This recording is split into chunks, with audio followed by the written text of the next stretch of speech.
Баршаңызға сәлем. Бүгін осындай өте дәмді және жеңіл жасалатын торт дайындаймыз.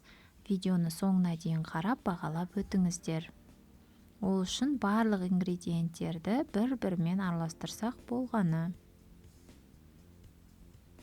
Ас содасына 9% уксус құйып барып саласыздар.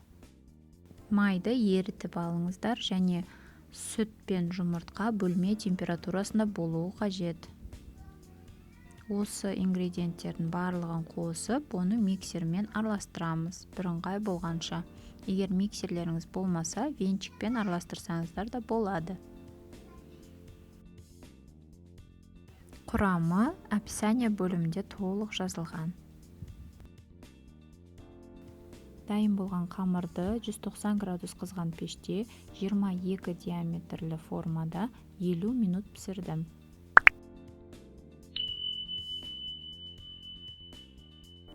Менің каналыма жазылып, қоңыраушаны басып қойыңыздар. Сонда жаңа рецепттерді жіберіп алмайсыздар. Енді кремін жасауға көшеміз. Творожный сырға қантты салып, оны миксерлеп алып, араласқаннан кейін үстінен сливкиді қосамыз. Сливки мен творожный сыр мұздай болу керек. Сонда кремдеріңіз қою әдемі болып шығады.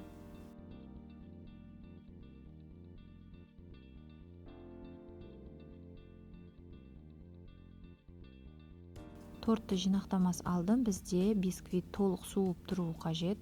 Егер уақыттарыңыз болса, холодильникке 2 сағатқа пленкаға орап салып қойсаңыздар жақсы болады.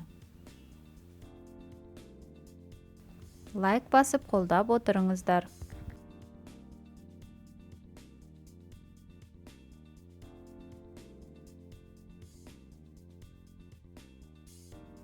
Мен осы кремнің үстінен мұздатылған малина салдым. Сіздер банан, малина, киви немесе басқа да жемістерді салсаңыздар болады.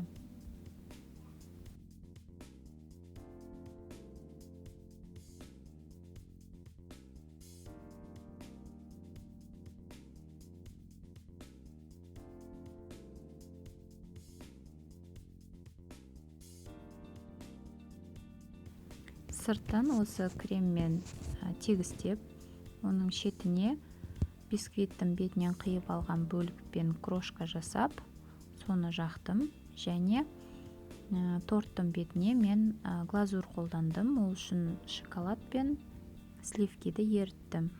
Сіздер өздеріңіздің қалауларынша оформление жасасаңыздар болады. Толық шоколад етіп, немесе крошка етіп қалауларыңызша. Міне осындай торт шықты бізде. Өте дәмді болды. Разрезін қарап көріңіздер. Баршаңызға рахмет. Жаңа рецепттерді күтіңіздер. Сіздермен болған Жұлдызай. Сау болыңыздар.